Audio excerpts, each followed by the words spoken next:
prophet Isaiah writes in chapter 60, says, "Arise and shine, for your light has come, and the glory of the Lord has risen upon you." It says, "Behold, darkness covers the people, and gross darkness the earth, but the light of God will shine upon his people." That's a prophecy that God spoke thousands of years ago about his people, that they would be a prophetic voice in the middle of a culture completely enveloped by darkness. Darkness and gross darkness gives this imagery that light is void and being drowned out. God gives this mandate, gives this promise to his people. He was rising from within and upon and through them to shine forth the light of God's truth, his answers, his character, and his glory. You and I live in an age, we live in a generation that has a whole lot in common with that particular verse. I think it's evident as we look around that there's a lot of darkness, there's a lot of stress, a lot of anxiety, a lot of idolatry. We live in a time that is void of beauty and truth and absolutes. What's the church's responsibility? Are we supposed to pull out, back up, and just kind of surrender to the darkness? Or are we called by God to arise and shine in this hour and in this time? I believe the church is either going to be a product of our culture, or we'll stand and we'll rise and become a prophet to our culture. I believe that's why we're here this weekend, to discover as the church, what's our prophetic calling? To use technology, worship, innovation, beauty, and the artistic expressions of the gospel to arise and shine, to let the glory of God arise in this generation and in this hour. I want you to imagine with me for just a moment what the glory of God is all about. When Isaiah says that, the glory of the Lord has risen upon his people, what is the glory of God all about? God's intentions always have been that his glory would cover the earth, would envelop everything, that who God is, his wisdom, his splendor, his beauty, his truth, that it would be evident throughout all of creation, so that people could see him and glorify him. Jesus actually said that when we do good works, that people glorify our Father in heaven. What does that word glory mean, and what's the significance of it? You know, every civilization, every people group, every culture, whether they've known God, known the Bible, known who Jesus is, the Bible says about it, God in Romans chapter 1, that the evidence or the fingerprints for God is all over creation. Every time someone wakes up in the morning and sees the sun rise, it's an indicator that there is a creator, that God is out there. Every single leaf that grows on a tree, blade of grass that grows up around our feet, every single time that we hold a newborn infant in our hands, it's evidence that there's something or someone that's out there. And locked within the heart and the soul of every human being is this desire to know, to encounter, and to experience that God. All throughout the Old Testament, God spoke about a day that was coming in which the glory of God would be available for everyone. His purpose and his intention was that anyone, anywhere could experience God. Israel, as a community, were the ones that were marked by the glory of God. He said, "I'm going to rise upon you, I'm going to shine through you." And the purpose was so that people had a place and a time and a location where beyond just the general knowledge of God, they were able to have an address that they could say, if I go there, I know I'm going to be able to find, experience, know, and encounter the true and the living God. God's answer to that was Israel, and within Israel, he built a geographical location called the tabernacle. The tabernacle was a place where the physical weight and manifest presence of God could be experienced day in and day out. Israel built their entire tribes and their neighborhoods and their home, and all of their social life was built around this house of God, which became the dwelling place for the glory of God. People from every nation, no matter who they were, where they were, could come and they could find God. Isaiah chapter 2 says that there will come a day when people will say, "Come and let us go unto the mountain of the Lord, into the house of God." and they will be able to teach us of His ways. And we'll be able to experience God and the law of God, or the answers that dispel the darkness and the gross darkness and the lack of fulfillment in our hearts will be met when we find that God, when we go to the mountain of God, when we see the glory of God in the house of God.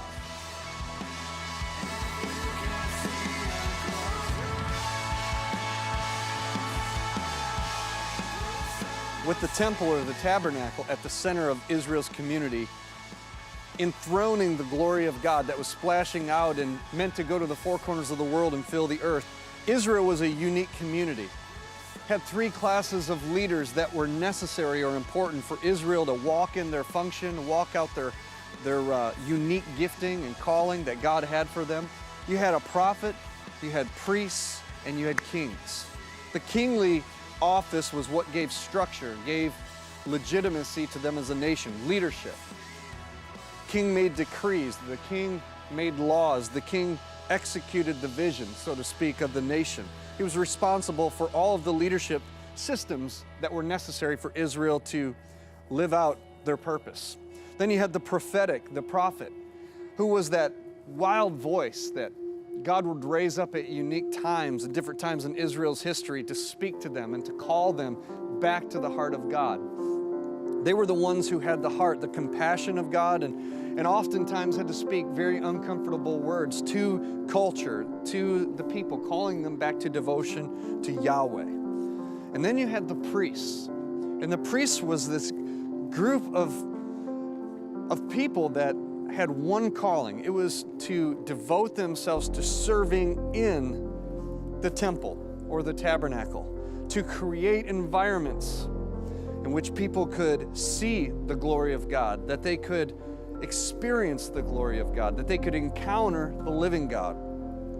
And all of these three groups working together, similar to like three strands of DNA working together to create this perfect harmony, created this very unique nation called Israel that stood out as a city set on a hill, as the light that shone in the darkness to all the nations of the world, the glory of God. They work together in harmony.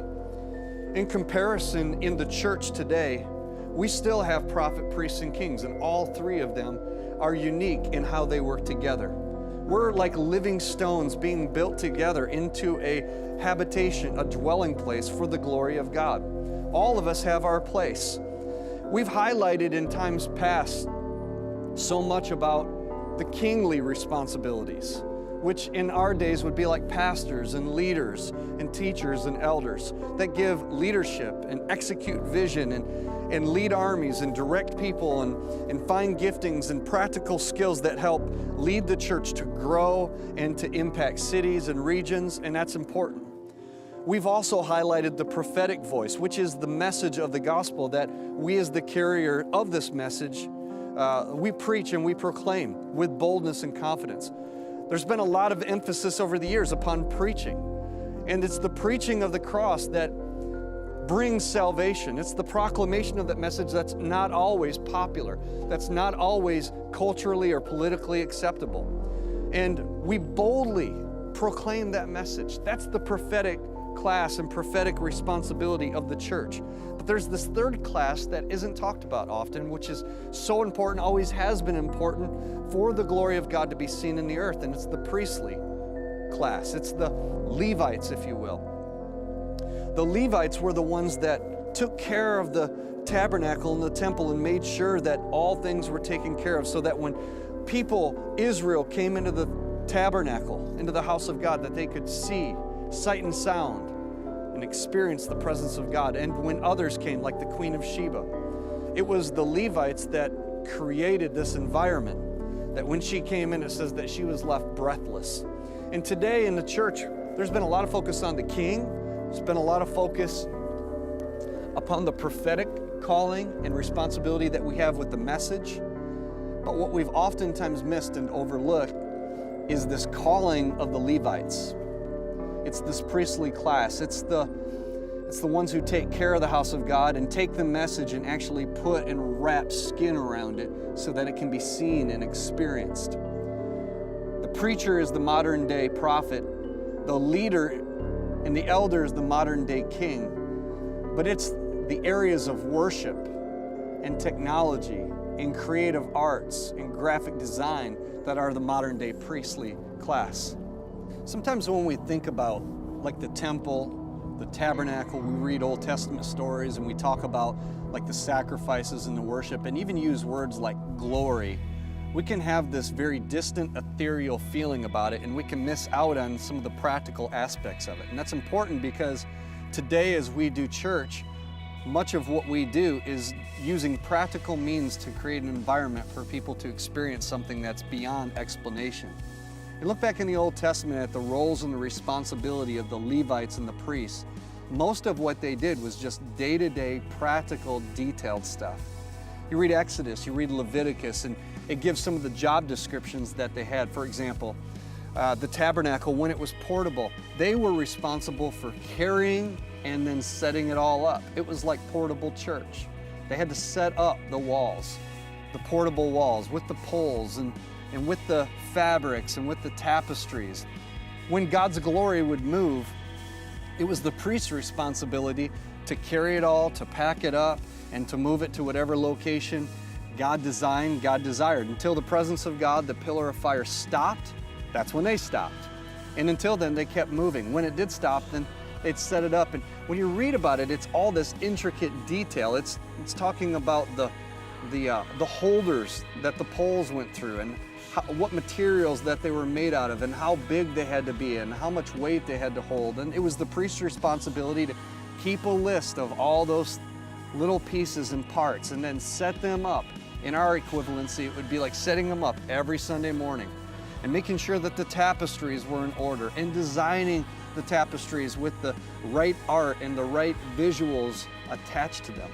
They had to bake bread for the table of showbread, and it had to be a certain recipe so that it smelled a certain way, placed on the table fresh.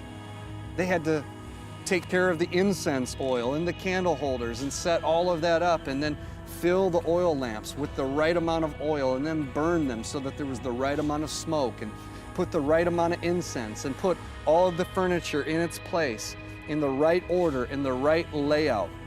Then they had to take care of their dress and their appearance so that they represented God well. The ephod and all the different stones that were in it, and the furniture in the tabernacle and the temple and all that was in it. And then ultimately the Ark of the Covenant, where the glory of God, that's where he camped, that's where he dwelt among his people. And you think about that, you read about all that stuff and you can think to yourself, wow, it must have just been magnificent. It just must have been supernatural and powerful. But we miss out on many times the very practical things that had to be done so that God could show up supernaturally. All the little details, all the little things that were necessary. So really, we're not talking about just some words on the page of our Bible. We're talking about 3 dimensions. We're talking about God caring and creating an environment that was visually stimulating, that was sight and sound, smell the bread, see the light, the shadows that cast across the walls, the light as it pierced through the smoke of the incense, the colors of the fabric, the silver and the gold and the different metals and the type of wood and how it was put together, all of those details. And then the Levites were also responsible for the singing and the songs and the worship. And they had to be skilled at it. They had to be master musicians, and they had to sing in perfect harmonies and sing the glories and the praise of God. All of this detail stuff, the setup, the teardown, the attention to detail was all about creating this massive environment so that the average Israelite, when they walked in to the tabernacle or the temple, were blown away because of the presence of God. Now, if you think about it, God chose to work within that type of an environment. God came down into a prepared environment. He could have just come down by, fire, by smoke in the middle of a cloud. He could have just come down on his own and had no interaction or no responsibility given to human beings. He could have just said, I'm God and I'm glorious and I'm powerful, and just come down and blown everybody away. But isn't it interesting that God chose to demonstrate his glory on the earth through his people, with his people? in an environment that they had responsibility, where He gifted them to partner with Him to create this environment to complement the prophet, to complement the kingly vision, so that anybody, whether they were an Israelite or a foreigner, a stranger, a heathen, when they came, they could see the glory of God. Literally, I guess we could surmise it like this, that God desired to demonstrate His glory through a partnership between the divine and the human. And that's very much what we're talking about when we are teaching and talking and planning about how we do church.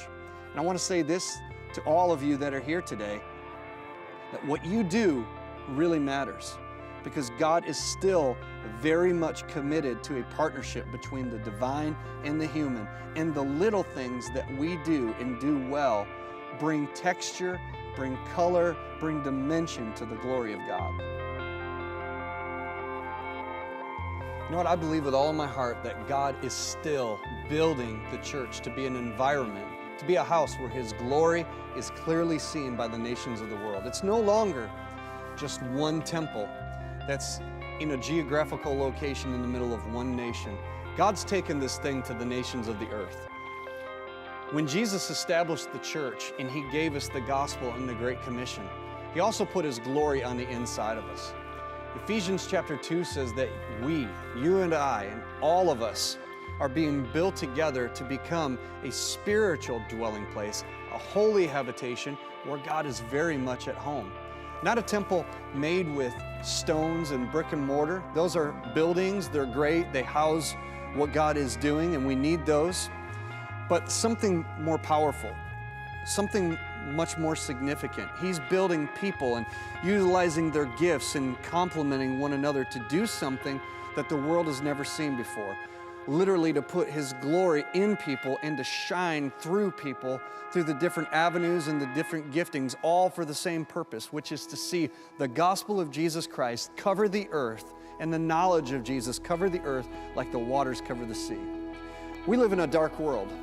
We have more technology, more money, more resources, more contact and connectedness than ever before, but none of those things have given the world the answer to the darkness, to the devastation that's in this world. It's because the only thing that will ever answer that is Jesus.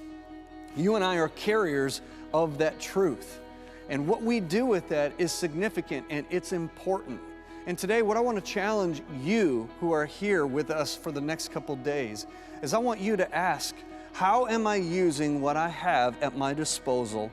How am I using the opportunities that are available to me in my generation to make the glory of God more seeable, more believable, and more enterable, so that people can experience the glory of God, whether they're in the church or whether they're the billions of people on our planet that don't know anything about God but are hungry and searching, and as the book of Acts says, they're groping in darkness, hopefully trying to find God somehow, some way. You know, we have the message of Jesus and it's so clear. The message of the prophet, the gospel. It's the cross, it's Jesus, it's Him, it's crucified. We've got the message. We have the greatest message that the world has ever heard, that the world has ever imagined. And we've got great leaders, we've got great kings that have written books on how to structure things and develop things, and we have churches with great visions and great leaders. But what we really need is a resurgence and a reinvigoration of the role of the Levite, which is why you're here today, because the modern day Levite or scribe, it's the guy running the soundboard. It's the young lady who's in the graphic design department who's designing a new bulletin. It's the guy who's setting up the stage and doing the decor, or the musician who shows up early on Sunday mornings to rehearse with the band. The modern day Levite is the person that thinks up the new series or is running the computers backstage where nobody sees them. And all of those things complement one another so that when people walk into our buildings and into our church, what they experience is the glory of God in three dimensions: prophet, priest, and king. They hear the message, they see the structures, but then they see the colors and the sight and the sound and the smell and the feel and the pathos, if you will, of the gospel right before them. David said that God has put a new song in my heart, praise to my God. Many will see it and fear and put their trust in the Lord. You know, typically when we think about music, a song that maybe is coming out of our heart towards God, we think about hearing it, but David said many will see it. It's because there's dimensions to our worship experiences. When people walk through our doors, yes, the most important thing is the message. And the pastor of your church has a vision, the message and the vision. But what he needs more than anything is he needs you to come up alongside of him and maximize the opportunity, the tools, the resources, and the giftings that God has given to you as a priest to add to that so that the glory of God becomes more visible and more tangible and experiential in other people's lives. What do you have at your disposal today? And let me ask you, are you maximizing it? What do you have that you can do more with? And my prayer for you is that over the next several hours and the next couple of days that you're here, we hope that you're inspired. We hope, and my goal for you is that you would have your heart wide open and say, God, what is there that I have that I can do better with? What's my next step in order to take our church to a new level of demonstrating the glory of God in physical, tangible ways? And what's the big dream in the future? I'm not talking about designing a vision for your church. That's the role of the king. I'm not talking about reframing the message. That's the message of the prophet. But what can you do to bring depth, to bring layers, to bring color, to bring emotion and meaning to the vision and the message that's already in your church? What's the big dream out in the future? It doesn't take millions of dollars. We live in a generation where things are so available to us. They're at our fingertips. What is God putting in your heart to believe Him for, to dream about? And what's the takeaway for you? I pray that God speaks to you about how you can help beautify the house of God and make the glory of God, the gospel of Jesus Christ, more tangible and understandable to a sight and sound generation.